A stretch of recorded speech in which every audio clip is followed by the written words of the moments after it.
fog over the swamp is always thick, palpable, like a wet woolen blanket that nature throws over the world to hide its darkest secrets. Dawn has not yet broken, but silhouettes are already visible in the gray, shifting haze. These are not ghosts, though they move with the same silent and doomed resignation. These are women. Their skirts are tucked up high, knotted at their waists, revealing legs blue from the cold and covered with old, barely healed scars. They enter the water slowly, trying not to make any unnecessary noise, so as not to scare away the prey for which they are here. The water is icy, chilling them to the bone, making their bodies tremble, but they cannot stop. Every minute of delay means lost money, and thus lost bread for the family. A woman freezes. She stands knee-deep in murky sludge where the remains of last year's reeds rot. Her task is to become an immobile statue, to transform her own body into an object devoid of will, into a piece of flesh that must attract a predator. She waits. At first, nothing happens.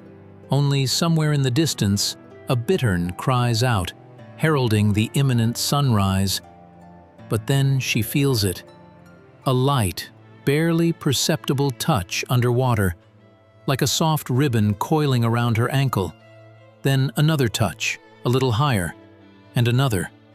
She does not flinch, although instinct screams at her to run, to get to shore, to shake off these creatures. She suppresses the tremor with a force of will cultivated by years of hardship. She feels tiny, razor-sharp teeth piercing her skin. There is almost no pain. Nature has endowed these creatures with an amazing pain-numbing mechanism so that the victim does not resist. There is only a strange feeling of heaviness and a realization that her life force, her blood, warm and red, is now beginning to flow into another, cold and slippery body. This is not a scene from a horror movie or an ancient sacrificial ritual. This is an ordinary working day in Europe during the first half of the 19th century, the day of a leech gatherer. Women whose bodies served as tools, consumables, and bait in a giant industry whose scale we do not even contemplate today. She stands and waits until the creatures are satiated enough to be carefully removed and placed in a canvas bag or clay pot hanging around her neck. When she comes ashore, her legs will bleed for several more hours. The blood will not clot immediately. The enzymes injected by the parasites will prevent it. She will simply bandage her wounds with dirty rags and go to the buyer to receive her pennies, while her face grows paler from constant anemia. To understand how the civilized world reached such a state where the human body became cheaper than a worm living in a swamp, we need to transport ourselves from the damp wastelands to the cozy offices of the medical luminaries of that time. This story begins not with poverty, but with wealth and intellectual delusions. At the beginning of the 19th century, medicine was going through a strange period. Microscopes already existed, but the germ theory of disease had not yet been formulated and accepted. Doctors wandered in the dark, trying to grope for the causes of ailments, and in this darkness, one of the most destructive doctrines in the history of healing was born. This doctrine was given its name by the French physician François-Joseph Victor Broussais. This man possessed the charisma of a prophet and the stubbornness of a fanatic. He put forward a theory that was beguilingly simple and logical for its time. Broussais argued that all diseases originated from inflammation, and inflammation was an excess of blood in the organs. The logic was ironclad. If the problem was an excess, then the treatment should consist of removing the excess. Bloodletting had been known to humanity for thousands of years, but it was Broussais who turned it into a mania, a universal panacea, the holy grail of medicine. He declared that there was no disease that could not be alleviated by letting out a little, or a lot, of blood from the patient. But how to do it delicately? The surgeon's lancet frightened patients. Cutting a vein was a crude, painful, and dangerous process, fraught with infection. And then medicine's gaze turned to nature. There was a creature designed by evolution precisely for this purpose: the delicate, painless, and effective extraction of blood, the medicinal leech. It became the main tool of doctors, their faithful assistant, their living syringe. The demand for these segmented worms soared to the heavens with incredible speed. If at the beginning of the century hospitals ordered them by the hundreds, by the 1830s the count was in the millions. Just imagine these numbers. In 1833 alone, France imported over 40 million leeches. 40 million creatures, each of which had to be caught by hand. Medicine's appetites grew every day. Leeches were applied to all parts of the body. They were prescribed for migraines, fevers, tuberculosis, mental disorders, and even fractures. It was considered good form to have a jar of leeches at home, just as we keep aspirin in the medicine cabinet today. Parisian and London fashionistas used them to give their faces a noble paleness, getting rid of, quote, wan blushes. The leech became the queen of medicine, a gold mine for merchants and a curse for those at the very bottom of this food chain.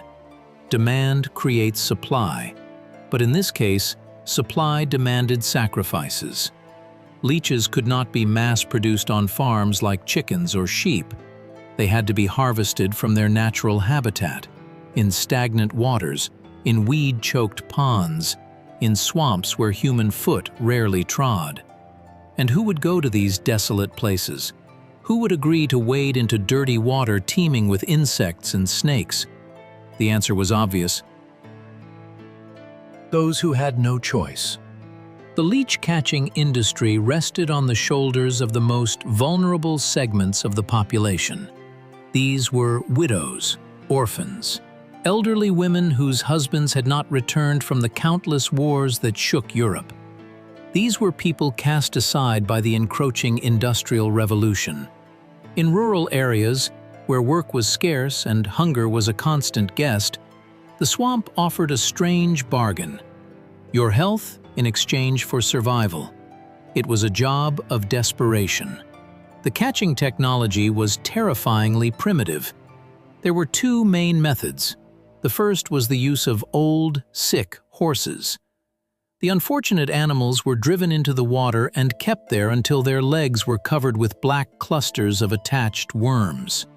The horses weakened, often fell right into the water, and ended their lives there, in the mire, becoming food for the next generation of leeches. But a horse cost money, even if little. A poor peasant woman had no horse. She only had her own body. Therefore, the second and most common method was called, quote, two women came to the swamps in spring and autumn, when leeches were most active. They rolled up their clothes and entered the water. Experienced collectors knew the spots. They knew that leeches reacted to water vibrations and warmth, so they deliberately stomped in place, creating vibrations, and sometimes even hit the water's surface with sticks, imitating the movement of a large animal. And they waited. It was a wait filled with quiet horror and resignation. When a leech attached itself, it could not be torn off abruptly. Its jaws could remain in the wound, causing severe suppuration. One had to allow it to secure itself and then carefully detach it with a fingernail or knife, dropping it into a container with water or damp moss. Imagine this conveyor belt. One woman could collect several dozen, and on a good day, even 100 leeches. But at what cost? Each leech drank between 5 and 15 milliliters of blood. But the main problem wasn't what they drank, but what flowed out afterwards. The secret of the leech's salivary glands contains hirudin, a powerful anticoagulant, a substance that prevents blood clotting. After a bite, the wound could bleed for up to 10 hours, and sometimes longer. If a woman caught 50 leeches on herself in a day, blood loss became critical. The collectors suffered from chronic anemia. Their faces were ashen gray, their lips bloodless. They constantly experienced dizziness, weakness, and shortness of breath. Fainting spells right in the swamp were commonplace, and if help wasn't nearby, such a faint could end tragically. The person would simply drown in shallow water. But blood loss was only half the problem. Swamp water is a breeding ground for bacteria. Open, bleeding wounds on the legs were ideal entry points for infection. Ulcers, erysipelas, gangrene. These were the professional diseases of leech collectors. Many women's legs were covered with non-healing scabs, scars layered one on top of another, turning the skin into a rough, bumpy crust. Rheumatism from constant exposure to icy water crippled their joints, making every movement agonizing. However, the paradox of the situation was that these women considered their work a blessing. In a world where starvation was the alternative, the opportunity to sell their blood seemed like salvation. They were proud of their catch. They discussed prices, which varied depending on the season and demand in large cities. There was even a peculiar hierarchy and professional pride. An experienced collector knew how to distinguish a quality medicinal leech from a false horse leech, which had no value. She knew how to keep the catch alive by placing it in moist moss or peat, and how to transport the fragile cargo to the nearest middleman. Middlemen were the next link in this bloody chain. They traveled around villages, buying live goods for pennies, only to resell them at a huge markup. They created entire logistical empires. Leeches required special transportation conditions. They could not tolerate heat, dryness, or strong odors. Special wagons were developed with shelves for jars, ventilation, and a humidification system. This was the Leech Express, which sped along the roads of Europe, delivering cargo from the swamps of Hungary, Russia, and Poland to clinics in Paris and London. Yes, that's right. Local resources were quickly depleted. Here we come to the environmental aspect of this drama. The _2_ led to one of the first environmental catastrophes in history, caused by the overexploitation of a specific species. In the ponds of France and England, leeches began to disappear. Collectors complained that now they had to stand in the water for hours for a couple of pathetic worms, whereas before they collected dozens in minutes. Nature couldn't keep up with the losses. The population of Hirudo medicinalis was on the verge of complete extinction in Western Europe. This forced traders to turn their gaze to the east. Russia, Hungary, the Ottoman Empire became new donors. A real international trade began. The Russian Empire exported millions of leeches, replenishing the treasury. But the collection methods remained just as barbaric. Peasant women in the swamps of Ryazan or Novgorod entered the water in the same way as their unfortunate sisters in Gascony or Wales. The globalization of the market of suffering was already a fait accompli. But let's return to the philosophy of this process. What drove a society that allowed such a thing? This was an era when medicine was trying to become a science, but still remained an art based on authorities. Broussais' dogma was so strong because it gave doctors the illusion of control. Illness was chaos, and bloodletting was an orderly action. The doctor did something. The patient saw the result, blood, and this reassured both, even if it hastened the patient's end. The leech was an ideal intermediary. It was a natural creature, and in the 19th century, belief in the healing power of nature was boundless. It seemed right that God or nature had created a special creature to treat people. The fact that obtaining this creature required sacrificing the health of the poor was seen as an unavoidable evil, as part of the natural order of things. Social stratification was so deep that the suffering of the lower classes was taken for granted by the elite, like the background noise of civilization. The doctor in his frock coat, applying a leech to the pale forehead of an aristocrat, did not think of the woman in the swamp. He saw only a medical instrument. For him, the leech appeared from a jar in the pharmacy, clean and ready for work. The dirt, the cold, the ulcers on the collector's legs, all this remained off-screen, pushed beyond the sight of decent society. This is a classic example of the alienation of a product from its producer. Taken to physiological absurdity, the woman was not just selling her time or labor, she was selling her vital fluids, her biological integrity. However, nothing lasts forever, not even the most entrenched delusions. In the mid-19th century, the throne of the king of bloodletting began to totter. A new generation of doctors and scientists appeared on the scene. The statistical method began to make its way into medicine. Physician Pierre Charles Louis conducted one of the first clinical studies, comparing the results of pneumonia treatment with and without bloodletting. The results were shocking for proponents of the old school. Bloodletting not only did not help, but often worsened the patient's condition, weakening their body at a time when strength was needed to fight the disease. Gradually, very slowly, the pendulum swung the other way. The discoveries of Louis Pasteur and Robert Koch in the second half of the century finally buried theories about, quote, zero, quote, as the sole cause of diseases. Microbes, invisible enemies, became the main target. Leeches, which yesterday were a panacea, suddenly began to be perceived as a dirty, archaic, and even dangerous method. After all, the same leech could be used on different patients, transmitting infections. The quote, one turned into a potential killer. Demand began to fall. Slowly at first, then catastrophically. Prices plummeted. For the collectors, this was a disaster. Their skills, their willingness to sacrifice themselves suddenly became unnecessary to anyone.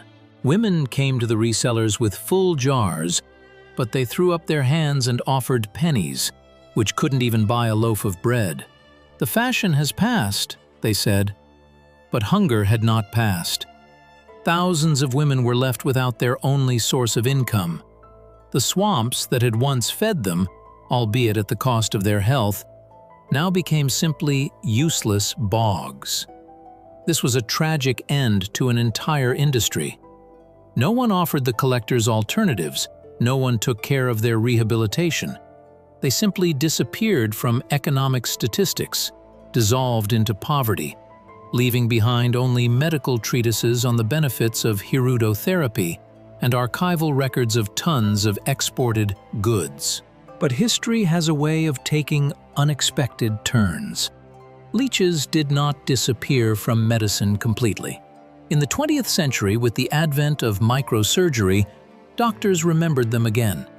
When reattaching severed fingers or ears, the problem of venous congestion arose.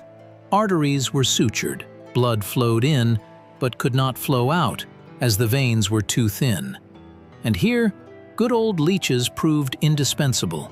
They sucked out excess blood and injected substances that helped restore circulation. But now they are grown in sterile laboratories, in biofactories, where there is no place for poor women with rolled-up skirts. Looking back at the history of leech gatherers, we see not just a medical curiosity, we see a mirror of human relations. This is a story of how economic necessity forces a person to overcome the instinct of self-preservation. How society is capable of rationalizing any cruelty if it is wrapped in the guise of scientific necessity or public good. Those women in the fog did not know that they were sacrificing themselves for a mistaken theory. They did not know that most of the patients treated by their leeches were actually only losing strength. They simply did what they had to do to survive. Their labor was heroic in its everyday tragedy. They entered the cold water day after day, year after year, giving a part of themselves, drop by drop. Today, when we talk about harsh working conditions, we rarely remember anything like this. But it is worth considering. Are there not still forms of employment where people sell their health for next to nothing, remaining invisible to those who benefit from the fruits of their labor? The history of leech gatherers is a reminder of the price of comfort and health. Behind every pill, every procedure, every blessing of civilization, there often stands someone's invisible sacrifice. This is the resonance of this story. It teaches us to look deeper than the facade of progress. 19th-century medicine, with its gleaming brass instruments and starched professors' coats, stood on the ulcerated feet of peasant women. This is a foundation that is not usually spoken of. And although times have changed, the principle of live bait, using the vulnerability of some for the well-being of others, is still alive in various forms. When the fog over the swamp dissipates under the sun's rays, the women leave. They carry their catch, leaving red traces on the wet ground.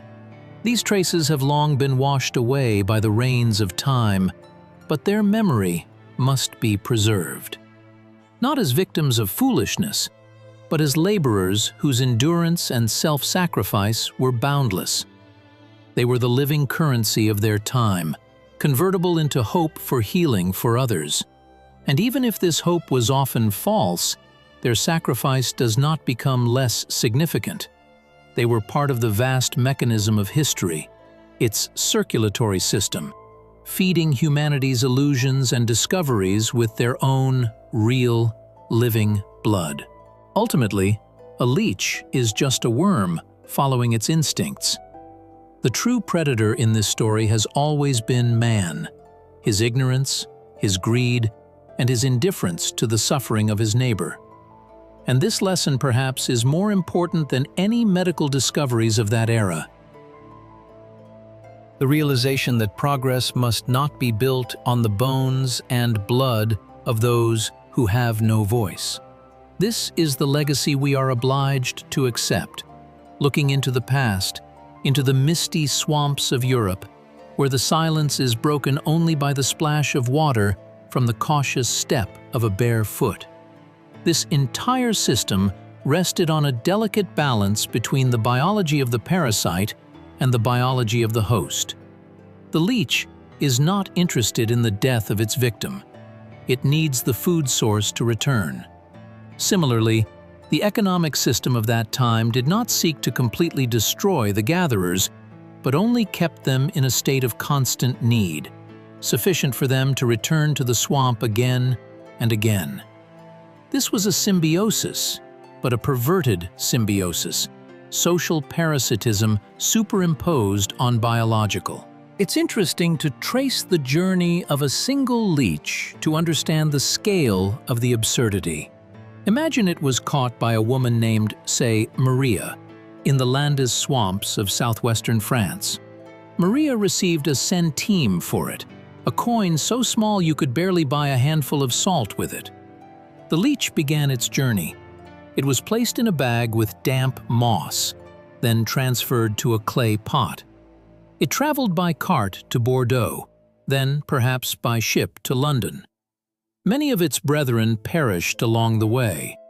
The mortality rate of the commodity reached 20 or even 30%, which was factored into the price.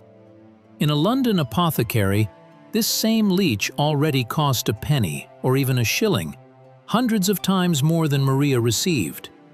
And now, finally, the final act.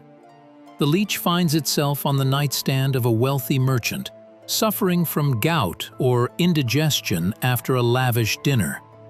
The doctor, with an important air, applies it to the inflamed joint. The leech does what it knows how to do. It drinks blood. The merchant feels relief, often just a placebo effect or a temporary drop in blood pressure. The doctor receives a fee equal to Maria's annual income. After use, the leech was often destroyed by sprinkling salt on it or throwing it into a fire so it wouldn't transmit disease to another patient, although poor healers reused them, making them regurgitate blood with vinegar. This cycle, from dirty water to velvet sheets and then into oblivion, perfectly illustrates the verticality of the 19th century world. And at the center of this cycle is the invisible link between the blood of the poor, which the leech fed on in the swamp as it grew, and the blood of the rich, which it drank at the end. A kind of transfusion of life energy, but not directly, but through an intermediary. One cannot forget about competition either. When leeches became, quote, zero, swamps ceased to be no man's land. Landowners began to charge an entrance fee or lease swamp plots to large dealers. Free collectors who used to simply come and catch them now became poachers.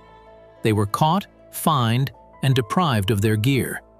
This forced women to go further and further into the most remote, impassable bogs, where the risk of drowning or falling ill was even higher, but where there were no guards. Thus, the geography of the trade expanded, encompassing increasingly wild territories. There are records of expeditions being sent to North Africa and Asia Minor. But even there, the resource was not limitless. Nature has its limits of recovery. A female leech lays cocoons once a year, and it takes 2 to 3 years for the worm to reach marketable size. The industry, however, was extracting them by the millions monthly. The young did not have time to grow. Collectors, in desperation, began to collect very small leeches, threads, as they called them.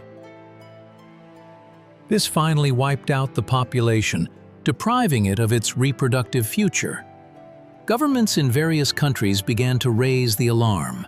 In France, in Prussia, in Russia, decrees were issued prohibiting the collection of leeches during their breeding season, usually in May, June, and July. Restrictions on minimum size were introduced. Special nurseries, enclosures, were created where attempts were made to breed leeches in semi-artificial conditions. Someone also had to be driven into these ponds for feeding, and again, these were old horses, cows, destined for slaughter, and, again, people willing to sell their blood for food. Only now it was called feeding, and they were paid somewhat more regularly for it, but the essence remained the same. Eyewitness accounts from those years paint a grim picture. A doctor who visited one such farm near Paris described the wet nurses as walking shadows. He noted their apathy, slow movements, and vacant gaze. Chronic cerebral hypoxia, due to a lack of hemoglobin, made them indifferent to the surrounding world. They lived in a state of semi-sleep, waking only to enter the water and plunge back into this nightmarish trance. But why did no one protest? Why were there no riots by leech gatherers? The answer lies in social atomization. Each of them was alone with her misfortune. This wasn't a factory where workers stood shoulder to shoulder at machines and could unite. The swamp divided them. Competition for the best hummock, for a more fish-filled spot, separated them. Moreover, it was seasonal, temporary work, perceived as a side job rather than a profession. And, of course, complete illiteracy and lack of a voice in society. Who would listen to an old widow from a remote village? The decline in the popularity of bloodletting became a quiet tragedy for them. There were no loud dismissals or factory closures. The buyers simply stopped coming, or started offering a price for which it wasn't even worth getting one's feet wet. The women waited, hoping that, quote, zero, that the fashion would return. But science relentlessly moved forward, leaving them behind. It's interesting that leeches were used in folk medicine long before Broussais and continued to be used after him, but without that insane scale. Village healers continued to apply them for bad blood, bruises, and high blood pressure. The gatherers returned to where they started, to small-scale craft production for local needs. The huge caravans of the Leech Express disappeared from the roads. What remains of that era? A few beautiful porcelain jars labeled leeches in medical museums, engravings depicting noble doctors, and complete oblivion for those who facilitated this process. But if you think about it, this period was one of the first examples of a global bioeconomy. We see here all the signs of modern problems: depletion of natural resources, exploitation of cheap labor in developing regions. Then it was rural backwaters and Eastern Europe. The dependence of the economy on a scientific trend that can suddenly change. The story of the leech gatherers is a warning. It shows how easily humanity can create a monstrous system that seems normal and logical to everyone while you are inside it. Doctors believed they were saving lives. Merchants believed they were developing commerce. And women believed it was their only way to survive. And only time put everything in its place, showing all the cruelty and meaninglessness of this race for blood. In conclusion, I want to return to the image of that woman in the swamp. Let's imagine her one last time. The sun has already risen, the fog has cleared. She sits on a dry hummock, bandaging her feet. Beside her is a jar with her catch. She is tired, she is cold, but she feels a strange calm. She has done her job. She has survived another day. She doesn't know that her labor will become part of medical history. She doesn't know that 200 years from now, someone will write about her with sympathy and horror. She simply gets up, takes the jar, and goes home. Along the narrow path through the wasteland, a small figure against the backdrop of a vast, indifferent sky. Her steps are heavy, but she moves forward, because life, however harsh it may be, demands movement. And in this movement, in this stubborn resistance to circumstances, there is a quiet grandeur that deserves to be remembered no less than the discoveries of great scientists. For without her sacrifice, perhaps medicine's path to truth would have been even longer and more arduous. Mistakes are also steps on the ladder leading upwards, and these steps are often washed with the blood of those we do not remember by name. Now, when we look at modern treatment methods, at high technologies and sterile operating rooms, we should sometimes remember the smell of swamp mud and cold water. This helps to preserve humanism. It reminds us that behind every achievement stands a person, and that the main task of any progress is to reduce, not multiply, suffering.